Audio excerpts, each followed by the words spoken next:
Good morning. I want to echo the governor's sentiments to all of you because I've gotten to meet so many of you in the past 47 days. And to all of you who have helped our city and helped our state, I'll never be able to thank you enough. You've indeed made a difference in one of the darkest hours I know of Tuscaloosa, and I imagine across many places around the state. I also want to thank our governor, and I'm not just thanking him because he is our governor. I know firsthand in the minutes after the tornado struck Tuscaloosa that we had a friend in the state of Alabama. Governor Bentley and I talked for several minutes, and he pledged the full resources of this state, and he wasn't kidding. Within hours, National Guard came on scene, state EMA personnel began to arrive, resources which we were greatly depleted of began to be replenished. And all the while, the governor was constantly checking in to make sure that we were getting what we needed to respond to this disaster effectively. You are the second governor that I've had the opportunity to work with, and I am so thankful, Governor, that you were elected by the people of Alabama. I could not imagine going through this journey alone. And I'd like to give you and ask everyone else to join me in another round of applause for your leadership during this process.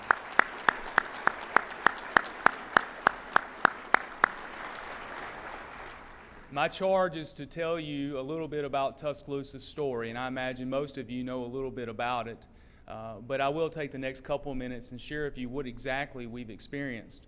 Sometimes we tend to view disasters or we view events in terms of statistics, but I think it's very important that behind every statistic is a mother, a father, a friend, someone who's paying a mortgage, someone who's trying to buy groceries, someone who's trying to save a little bit for their children's future.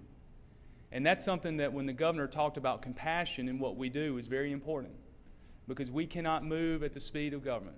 We have to move at the speed of which people are in need. And I think that's something that has made Alabama's response unique, and I think something that will be modeled in the years to come. At 5:13 on April 27th, an EF4 tornado touched down in the southwest corner of Tuscaloosa. When it touched down, it was at a width of about 3,000 feet. It immediately moved through our city on a northeast path. During this time, about when it reached Forest Lake, it grew to a length of 6,000, or width of 6,000 feet, and continued that destruction path all the way into Jefferson County. During its 6 minutes on the ground here in Tuscaloosa, 7,200 homes and businesses were damaged or destroyed. Within 6 minutes, 7,000 people lost their jobs. To give you some sense of that statistic, it doubled our unemployment. So by 5:20, our unemployment had doubled within Tuscaloosa County. In terms of just looking at the amount of damage, the land mass of the city of Tuscaloosa is 56 square miles. The tornado created 6.5 square miles of catastrophic damage. More than 11% of our city is destroyed. That's indeed a challenge.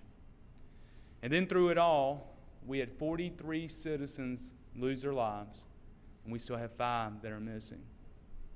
And as sad as that statistic is, I'm convinced if not for the early warnings provided by the National Weather Service, the state EMA, and all the agencies working together, it would have been much more tragic. Internally, the city lost a lot. We lost our environmental services department, and we lost 50 of the 60 fleet of garbage trucks, trash trucks, and recycling trucks. We lost our EMA, your primary responder during a disaster. We lost our primary communication tower, which made 911 inoperable for a few minutes and was indeed a challenge to all of us during that day. We lost Fire Station 4 and the majority of the assets in it. We lost the East Police Precinct. We lost our police athletic league building. We sustained major damage to one of our water plants and a sewer treatment plant. We had 24 intersections totally destroyed. Lights, signals, fiber, gone. In addition, we had over $600,000 worth of right-of-way infrastructure damage. And oh, by the way, the American Red Cross and Salvation Army were destroyed as well. It was indeed a challenge for this city. But as the governor talked about, and he hits it out of the park when he talks about it, at the end of the day, it's the people of Alabama who respond ultimately, whose responsibility it is to respond to this tragedy. And what we saw in Tuscaloosa was 93,000 citizens go into our streets and into our neighborhoods. They began clearing debris, aiding the injured, searching for the missing, and volunteering from dawn to dusk. Our first responders ignored political and geographical boundaries and just began to get to work. And whether it was police, fire, public works employees, the outpouring was massive. And in those first few critical hours, when Tuscaloosa was on the precipice, it was our citizens who refused to let this city go quietly into the night. And then that is what has served inspiration to all of us as we are on day 47 of recovery. And through this disaster, and what makes Tuscaloosa's story, I think, even more remarkable is we've never been alone. As I mentioned to you earlier, the governor has been outstanding in providing the resources that Tuscaloosa has needed.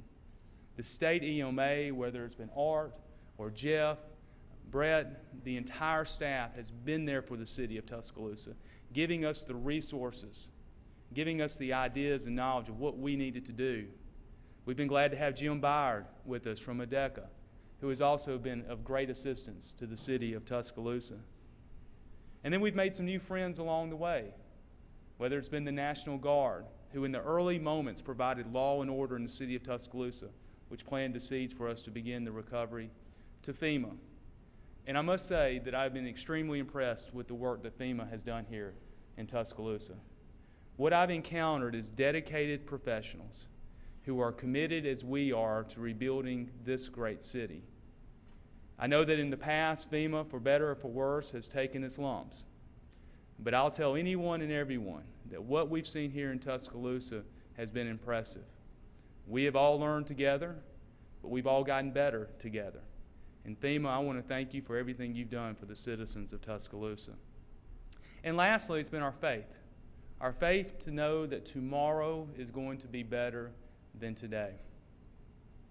Right now, we're measuring our progress in inches and not miles. As of this morning, we've collected 452,282 cubic yards worth of debris. Over 960 tree stumps with a diameter of more than 2 feet have been collected. And you know, when I say things like that, I never thought as mayor I'd be giving out statistics about the diameter of tree stumps. But you learn along the way.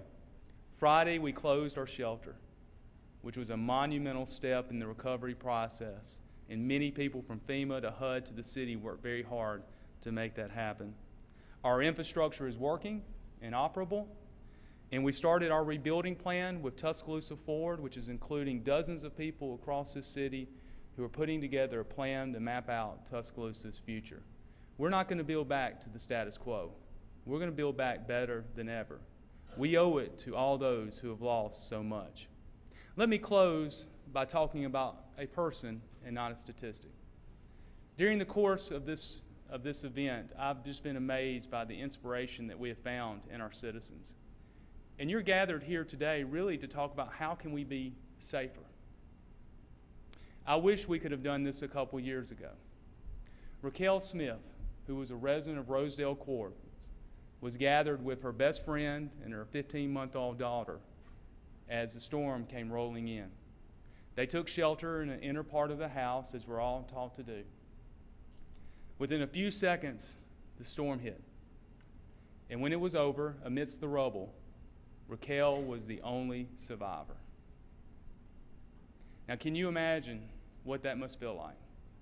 To lose your 15-month-old daughter and your best friend within a matter of seconds. But what makes Raquel interesting and echoes what our governor's been talking about. For me, the story would have ended there. But for Raquel, she immediately began volunteering in the Rosedale community, began providing hope to the hopeless, and inspiring all of us to never forget those who had lost so much. So today, as you're doing your work, let me challenge you to think about the Raquel Smiths of the world. And think about the next time that a storm comes upon this city or this state or this country, that there are safer places for people to go to, so that the story is about us surviving and not of one of those who failed to survive the storm. I want to thank you again for giving me the opportunity to talk to you about Tuscaloosa's story. And I want to again thank our governor and the EMA and all of you for making this recovery possible. Thank you.